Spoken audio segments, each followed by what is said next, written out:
Hi, I'm Olivia. I'm 27 years old, and today I am the founder and CEO of a multi-million-dollar food tech and culinary empire. But if you were to look at my life exactly 7 years ago, you would see a heartbreaking tragedy that completely shattered my reality. At just 20 years old, my own parents maliciously drained my entire $100,000 trust fund, an inheritance left specifically to me by my late grandmother to pay for my culinary school, just so they could buy a luxurious, turnkey boutique bakery for my lazy, entitled older sister. When I demanded my money back, they didn't apologize.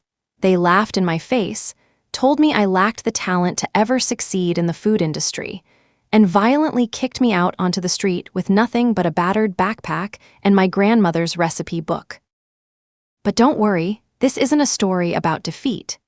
It ends with my parents and sister blindly walking onto the set of a massive, nationally televised investor pitch show to beg for $1 million bailout, only to freeze in absolute, suffocating horror when the billionaire, secret guest investor turns around in her chair. And it's me. Before I tell you exactly how I dismantled my toxic family on live national television and left them financially ruined for the whole country to see, I have a quick question. Where in the world are you watching this video from, and what time is it? Drop it in the comments below because you are going to want to grab a snack, lock the doors, and get comfortable for this absolute masterclass in karma. To truly understand how we ended up in a high-stakes, nationally televised standoff, we have to go back to when I was 20 years old. Back then, I wasn't a powerful CEO. I was a passionate, exhausted culinary student who spent every waking second covered in flour and smelling like roasted garlic. Cooking wasn't just a hobby for me, it was my entire lifeline. My grandmother, who was the only person in my family with a genuine soul, taught me everything I knew in her cramped, beautiful little kitchen. When she passed away, it broke my heart into a million pieces. But she left behind a profound gift, a $100,000 trust fund specifically designated for me. Her will explicitly stated that the money was meant to pay for my prestigious culinary school tuition and to help me open my first humble café. It was a foundation for my future, a profound gesture of love and belief in my talent. But in my family, genuine talent meant absolutely nothing compared to superficial status. My parents, Richard and Margaret, were entirely obsessed with their pristine country club image. They judged people solely by their zip codes and designer labels. And my older sister, Serena, was their undisputed golden child. Serena was incredibly entitled, notoriously lazy, and had never baked a single loaf of bread in her entire life. But she spent all day scrolling through social media, looking at aesthetic pastry accounts, and suddenly decided she wanted to be a bakery influencer. She didn't want to learn how to bake, she just wanted to own a gorgeous, Instagram-ready boutique bakery so she could take pictures in a customized pink chef's coat. Because I was just a few months shy of my 21st birthday, my parents still had temporary legal access as trustees to my grandmother's account. I never, in my wildest, most paranoid nightmares, thought they would actually abuse that power. One Monday morning, I logged into the banking portal to officially pay my first massive semester of culinary school tuition. I remember the screen loading slowly, the little blue circle spinning, before the numbers finally appeared. The balance was exactly $0. I couldn't breathe. I frantically called the bank, thinking it was a catastrophic clerical error, only for the teller to casually inform me that the entire $100,000 had been withdrawn via cashier's check by my father 3 days prior. I practically flew back to our house, my vision blurring with panicked tears. I burst into the living room and found Richard and Margaret calmly sipping their morning coffee, while Serena was actively browsing catalogs for expensive marble countertops. When I screamed, demanding to know where my grandmother's money went, my mother just rolled her eyes with this sickening, dismissive sigh. "Olivia, please stop being so dramatic," she said, setting her expensive mug down. Serena found the perfect turnkey bakery downtown. It was a once-in-a-lifetime real estate opportunity, and she needed the cash to secure the lease and the renovations. Family helps family. I was completely hysterical. I told them that was my inheritance, my grandmother's dying wish, and my entire future, stolen without a single word of warning. I told them Serena didn't even know how to crack an egg properly, let alone run a commercial bakery. My father stood up, his face turning red with anger, and looked at me with unfiltered disgust. "You are so incredibly selfish and jealous," he spat. "You're a 20-year-old amateur. You lack the natural talent and the charm to ever make it in the high-end culinary world. We put that money to actual good use to support your sister's entrepreneurial vision." The argument exploded into pure chaos. I absolutely refused to back down, and out of sheer desperation, I threatened to call the police and hire a lawyer to sue them for breach of fiduciary duty. The moment I threatened their precious reputation, a switch flipped. My parents decided I was too toxic, ungrateful, and dangerous to their image to remain under their roof. That very afternoon, my own father grabbed me by the arm, shoved me out the front door, and told me I was officially disowned. I stood on the cold pavement, sobbing uncontrollably, holding nothing but a faded backpack and my grandmother's handwritten recipe book. I had no money, no home, and a family that had just financially ruined me so my sister could take selfies in a bakery. But as I walked away that day, furiously drying my tears, I made a silent, unbreakable vow. I was going to build a food empire. I was going to become richer than all of them combined, and I was never, ever going to let them forget what they stole from me. That first night after the front door violently slammed shut behind me, effectively locking me out of my childhood home and the only life I had ever known, was a special kind of agonizing, suffocating hell that I wouldn't wish on my absolute worst enemy. I dragged my battered backpack through the freezing, rain-soaked streets of my hometown, clutching my grandmother's worn, leather-bound recipe book to my chest like a physical shield against the crushing reality that my own parents had just robbed me of my entire future to fund my sister's pathetic vanity project. I eventually found refuge on the lumpy, stained sofa of a culinary school classmate who took pity on me, and I spent the first 48 hours doing absolutely nothing but crying until my eyes were swollen shut and my throat was raw. Have you ever experienced a betrayal so incredibly deep, so viscerally cruel from the exact people who were biologically wired to unconditionally love and protect you, that it literally physically hurts your chest and makes you question your entire perception of reality? Let me know in the comments how you survived your absolute lowest rock bottom moment, because lying on that couch, staring at the water stains on the ceiling with exactly $14 in my checking account, I honestly didn't know if I was going to make it to the morning. But the human spirit is a terrifyingly resilient thing, and eventually, the crippling, paralyzing sadness completely evaporated, leaving behind a cold, hyper-focused, burning rage that would become the infinite fuel for my entire empire. I realized with absolute, crystal clarity that waiting around for an apology or justice from people who fundamentally lacked a soul was a pathetic waste of my precious time. So I decided to disappear into the grind. For the next 3 grueling, agonizing years, that uncomfortable couch became my permanent bed, and I became an absolute master of extreme, invisible survival in the brutal underbelly of the restaurant industry. I worked 80 to 90 hours a week, taking on the most grueling, back-breaking shifts in the city's highest volume kitchens.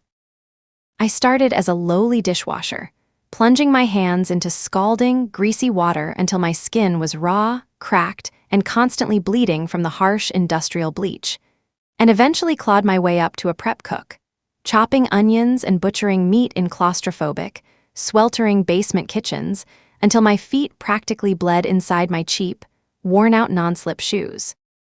Every single night, I would come home at 3:00 a.m., smelling permanently of stale fryer grease, raw garlic, and sheer exhaustion, completely physically destroyed but mentally sharper than ever.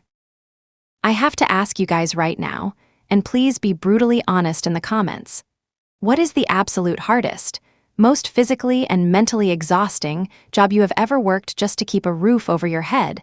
And did that struggle ultimately break you or turn you into an absolute machine? Tell me your worst hustle stories below, because it was during those brutal double shifts that I truly learned the mechanics of the food industry. While I was scrubbing burnt carbon off of massive commercial stock pots in the dead of night, I knew through mutual friends that my golden child sister, Sir Rena, was busy playing dress-up in her stolen boutique bakery. I knew she was posting perfectly filtered, highly edited Instagram selfies in a pristine, custom-embroidered pink chef's coat she hadn't even earned, surrounded by expensive marble countertops that were paid for entirely with my grandmother's dying gift to me. Hearing about her unearned, fake-rich lifestyle could have broken my spirit.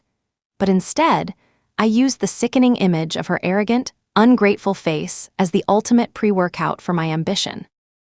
I hoarded every single wrinkled dollar bill I made, living off of discarded kitchen scraps and cheap tap water, until I finally had enough capital to take the biggest, most terrifying risk of my entire life. I realized that the traditional restaurant model, the one Sir Rena was currently failing at, was bloated with massive overhead costs, expensive front-of-house staff, and ridiculous real estate leases. So, long before it became a mainstream global trend, I decided to pioneer a completely different path: the ghost kitchen.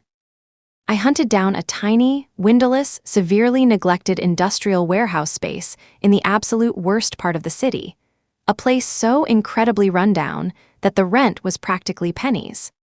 I spent 3 weeks meticulously scrubbing the mold off the concrete walls by hand, repairing the rusted ventilation hoods with cheap duct tape, and hauling in second-hand, heavily dented commercial ovens I bought off a bankrupt diner.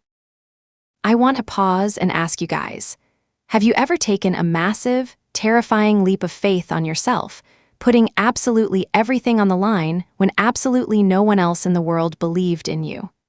Drop a comment about the biggest risk you ever took, because launching my ghost kitchen felt like jumping out of an airplane without a parachute. I started with a highly optimized, delivery-only menu based entirely on my grandmother's secret recipes, but elevated with the high-end culinary techniques I had learned in the trenches. I was churning out slow-braised short rib sliders with a proprietary garlic truffle aioli artisan flatbreads with imported burrata, and decadent, sea salt brown butter cookies that melted in your mouth. Because I had zero front-of-house costs, I poured every single ounce of my budget into sourcing incredibly high-quality ingredients and developing aggressive, highly targeted social media marketing campaigns under an anonymous, sleek brand logo.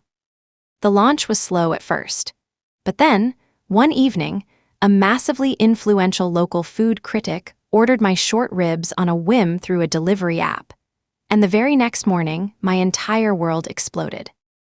The review went completely, undeniably viral, calling my anonymous ghost kitchen the greatest culinary revelation of the decade. And suddenly, the delivery tablet in my tiny, windowless warehouse would not stop aggressively pinging with hundreds upon hundreds of orders. I was working 20-hour days, sleeping on bags of flour in the dry storage room, furiously cooking until my arms felt like they were going to fall off. But the profit margins were absolutely astronomical. Over the next 4 years, I aggressively and relentlessly scaled that single, humble ghost kitchen into a sprawling, multi-million-dollar food tech empire. I developed proprietary logistics software, opened a massive network of over 30 centralized cloud kitchens across the state, and orchestrated multi-million-dollar buyout deals with regional delivery networks, all while keeping my personal identity completely, deliberately hidden behind a complex fortress of expensive corporate LLCs, offshore holding accounts, and ironclad non-disclosure agreements. To the public, and more importantly, to my toxic family, I was a total ghost. They comfortably assumed I had faded away into poverty and miserable failure, just like my father had cruelly predicted the day he violently threw me out into the street. I wasn't just incredibly wealthy now. I was completely untouchable, thriving in absolute anonymity, sitting in a luxurious, top-floor corner office overlooking the city, and surrounded by a fiercely loyal, beautiful chosen family of elite executive chefs, brilliant tech developers, and ruthless corporate investors who deeply respected the blood, sweat, and tears I had poured into my empire. Meanwhile, my biological family was completely oblivious to the fact that while they were busy running Serena's stolen boutique bakery straight into the ground, desperately hemorrhaging cash, because she cared more about her Instagram aesthetic than her profit margins, the daughter they maliciously discarded like garbage was quietly dominating the entire culinary industry, sharpening her corporate claws and meticulously preparing for the exact moment their fragile, pathetic, debt-ridden house of cards would inevitably collapse. Make sure you hit that subscribe button, smash the like button, and turn on all your notifications right now. Because in Part 3, we are going to dive deep into the massive, humiliating financial ruin my parents and my sister secretly dug themselves into. And trust me when I tell you, the sheer irony of their impending downfall is going to taste sweeter than anything I have ever baked in my entire life. 7 years is a massive, transformative amount of time when you are building a culinary empire from the absolute ground up. But looking back now from the luxurious view of my sleek corporate office, it feels like it all passed in the blink of an eye. Fast forward to the present day, and the terrified, heartbroken 20-year-old girl who once sobbed uncontrollably on a stained sofa is officially dead and gone. In her place stands a 27-year-old CEO who commands one of the most aggressive, highly successful, and rapidly expanding food tech companies in the entire country. Let me ask you guys a deep question before we go any further. Have you ever looked back at a deeply traumatic period in your own life and realized that you have reinvented yourself so completely, so powerfully, that the broken person who went through that pain feels like a total stranger to you now? Drop a comment below and tell me about the moment you finally realized you had outgrown your trauma, because that realization was the exact foundation of my entire empire. While my anonymous ghost kitchen network was generating tens of millions of dollars in pure profit and fundamentally revolutionizing the food delivery industry, my biological family was living out a completely different, infinitely more pathetic reality just across the city. Serena's stolen boutique bakery, pretentiously named the Frosted Peony, was an absolute, unmitigated disaster from the very second she unlocked the front glass doors. You see, when you steal $100,000 to open a high-end bakery without possessing a single ounce of actual culinary talent, work ethic, or business acumen, you are not building a business. You are building a very expensive, rapidly sinking life raft. Serena treated her bakery not like a commercial food establishment, but like her own personal, highly curated photo studio. The interior was obnoxiously decorated with imported pink velvet lounge chairs, massive Italian marble countertops, and blinding neon signs that read "Good Vibes Only," completely eating through my grandmother's trust fund in a matter of months just on superficial aesthetics alone. Serena would purposefully stroll into the bakery at 11 o'clock in the morning wearing oversized designer sunglasses and a pristine, custom-embroidered chef's coat that had never seen a single drop of batter or flour. She would spend exactly 2 hours taking heavily filtered selfies with overpriced, gold-flaked cupcakes, rudely barking contradictory orders at her severely underpaid, exhausted staff. And then she would leave by 1 o'clock to go get bottomless mimosas with her equally pretentious friends. Have you ever worked for a boss who did absolutely none of the actual labor, but aggressively demanded all of the credit and treated the hardworking staff like absolute garbage? Tell me your worst nightmare boss stories in the comments below, because Serena was the absolute textbook definition of toxic, incompetent management. Unsurprisingly, the actual food at the Frosted Peony was practically inedible. Because Serena refused to pay for high-quality raw ingredients or hire a properly trained executive pastry chef, her expensive display cases were filled with dry, crumbly cakes, overly sweet artificial frostings that tasted like pure chemicals, and stale croissants that had the exact texture of cardboard. The local Yelp and Google reviews were an absolute, undeniable bloodbath. Customers were furiously posting one-star reviews, uploading pictures of raw, gooey dough in the middle of their $8 muffins, and actively complaining about the shockingly rude, condescending service they received from the owner herself. But in the wealthy, image-obsessed country club circles my parents so desperately clung to, having a publicly failing business is the ultimate social suicide.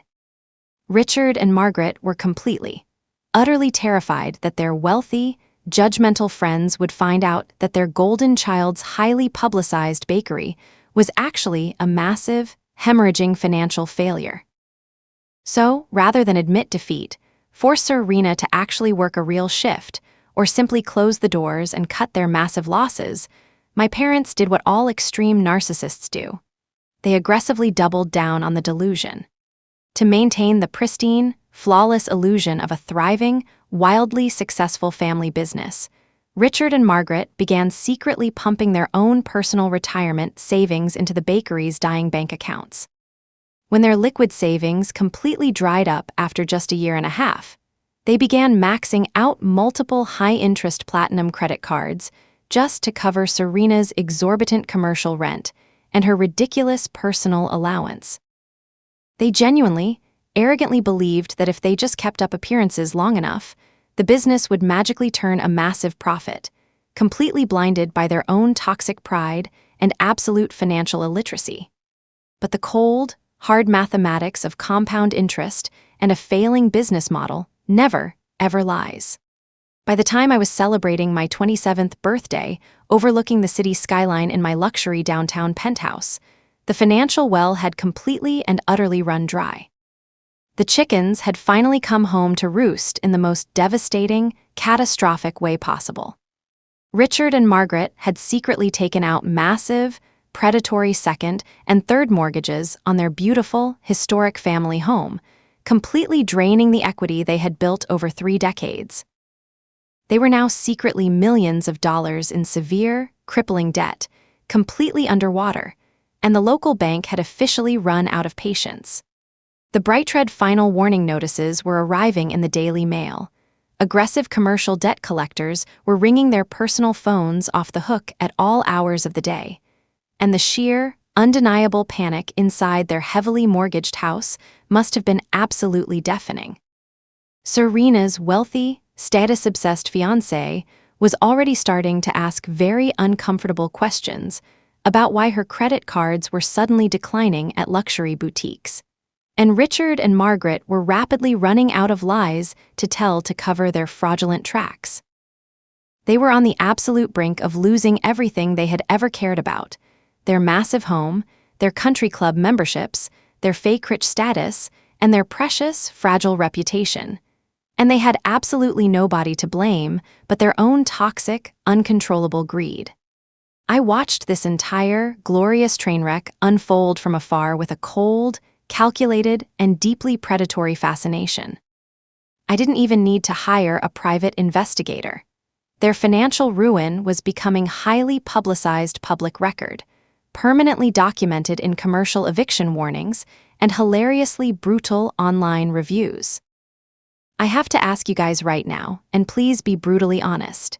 If you watch the people who maliciously destroyed your life completely ruin their own lives through sheer arrogance, would you feel even a tiny shred of sympathy for them? Or would you pull up a front row chair, grab some popcorn, and happily watch their fake empire crash and burn? Let me know your honest thoughts, because my reaction was pure, unadulterated satisfaction. Desperate, cornered, and entirely out of options, my parents realized that no traditional bank in the state would ever loan them another dime. They needed a miracle, a massive, immediate injection of cash to stave off total bankruptcy and public humiliation. So, driven by pure, blinding desperation and an incredibly inflated sense of their own charm, Richard, Margaret, and Serena hatched a wildly audacious plan to secure a massive bailout. They somehow managed to pull every string they had left, shamelessly begged local television producers, and surprisingly got themselves cast on a massive, nationally televised investor pitch show. A high-stakes reality TV program where desperate entrepreneurs pitch their failing businesses to a panel of anonymous, cutthroat billionaire investors in exchange for life-saving capital. They completely believed they could manipulate a panel of famous investors with a fake sob story, a few gold-flaked cupcakes, and their signature fake smiles, securing a $1 million lifeline on live television to save their pathetic reputations. What they didn't know, what they couldn't possibly fathom in their wildest, most arrogant, delusional dreams, was that the producers of that hit reality show had recently reached out to the founder of the country's fastest-growing anonymous food tech empire, inviting me to appear for one highly anticipated special episode as the elusive, secret guest investor. The universe, in all of its glorious, unpredictable, poetic justice, was about to put them directly in the crosshairs of my revenge on a nationally syndicated stage, setting up the most satisfying, explosive, and publicly humiliating corporate execution you could ever possibly imagine. Make sure you hit that subscribe button, smash the like button, and turn on all your notifications right now. Because in Part 4, the bright studio lights are going to flash, the cameras are going to start rolling, and my incredibly toxic family is going to blindly walk out onto that stage to pitch their stolen bakery, completely unaware that the ruthless billionaire they are begging for money is the exact same daughter they maliciously threw out into the street. When my custom leather chair locked into place, facing the brightly lit stage, the absolute, suffocating silence that descended upon the studio was deafening. Richard, Margaret, and Serena froze in pure, unadulterated horror. My father's arrogant, televised smile instantly vanished, replaced by a sickly, pale realization as he stared into the eyes of the 20-year-old girl he had callously thrown onto the street 7 years ago. Serena literally dropped her silver tray of dry, gold-flaked cupcakes, the loud clatter echoing across the soundstage as the other billionaire investors looked on in utter confusion. But instead of apologizing or showing a single ounce of genuine remorse, my parents did what true narcissists always do when cornered on camera. They tried to spin the narrative. Richard aggressively swallowed his panic, forced a sickeningly sweet smile, and actually told the panel of billionaires that they had intentionally given me the tough love I needed to become a mogul. He had the unimaginable audacity to look me in the eye on national television and confidently suggest that I fund Serena's failing bakery to keep our incredible culinary success in the family. I didn't just decline their investment. I completely dismantled their fake rich facade in front of 15 million viewers. I pulled out a thick dossier of their leaked financial documents and systematically tore their pathetic profit margins to absolute shreds. I looked directly into the main camera and exposed the undeniable truth. The boutique bakery they were pitching wasn't built on hard work. It was built on my stolen $100,000 inheritance. I laid bare their massive, hidden second mortgages, their crippling debt, and their complete lack of culinary talent.